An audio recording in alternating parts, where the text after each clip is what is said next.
Okay, so cast your mind back. And it's a different experience for everyone, but I'd say the majority of Americans, 60, 70% of Americans, can recall a time when most Americans could talk about whatever happened on the late night television shows the night before, the actor that was featured, some of the jokes in the monologue, and a little bit of the flavor of the program, especially the band that would play. It was always a musical group that would come in and play, and they would be showcased. And it was always either someone who was up and coming in music, or it was someone who was well known, but maybe they had a new single out or were prepping for a new album. And so there was something about the previous night's late night television program that you could talk about at work or on your morning jog with a friend or whatever the next day's interactions were.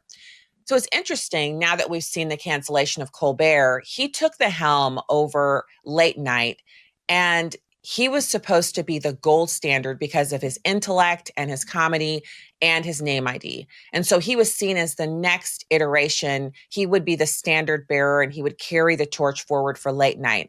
And so they have pretty good ratings. This isn't a ratings decision to cancel Colbert.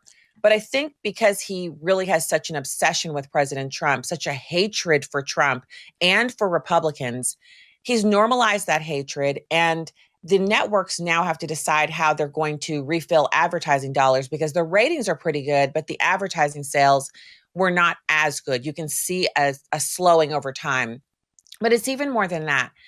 If they want to be mainstream and if they want to reflect the kind of America that allows all kinds of opinions, you have to have a late night programming persona or no late night at all that will allow for all viewpoints. And Hollywood no longer has anyone they're willing to bring in that has that kind of a thought process, that kind of a worldview.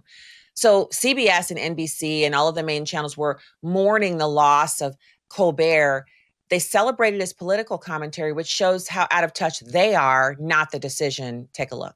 Colbert drew in millions with his biting sarcasm and critical commentary of the Trump administration. This weekend was Father's Day, and Daddy got just what he wanted.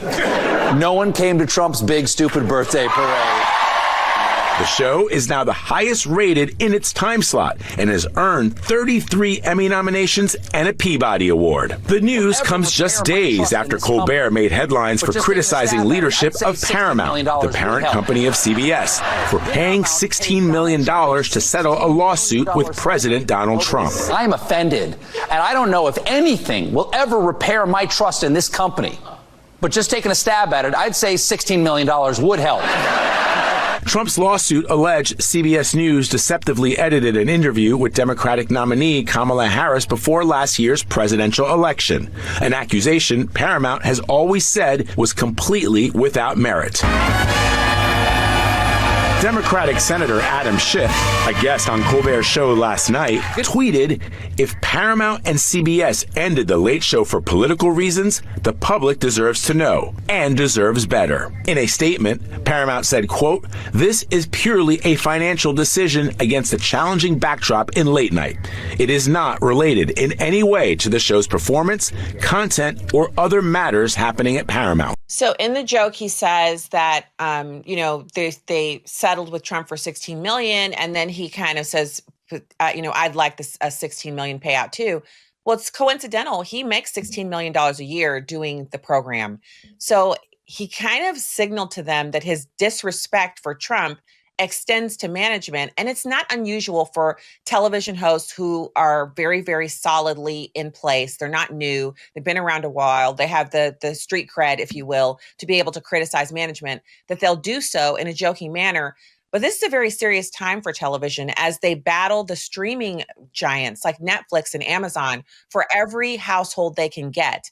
And I think you would be surprised to know that 82% of Colbert's political jokes in 2024 targeted Republicans, only 479 to the left. There were 15 jokes about Fox News. I mean, we're talking about a guy who was obsessed with hitting people on the right, and now he won't be doing that after 2026. For full shows, live and on demand, it's Salem News Channel.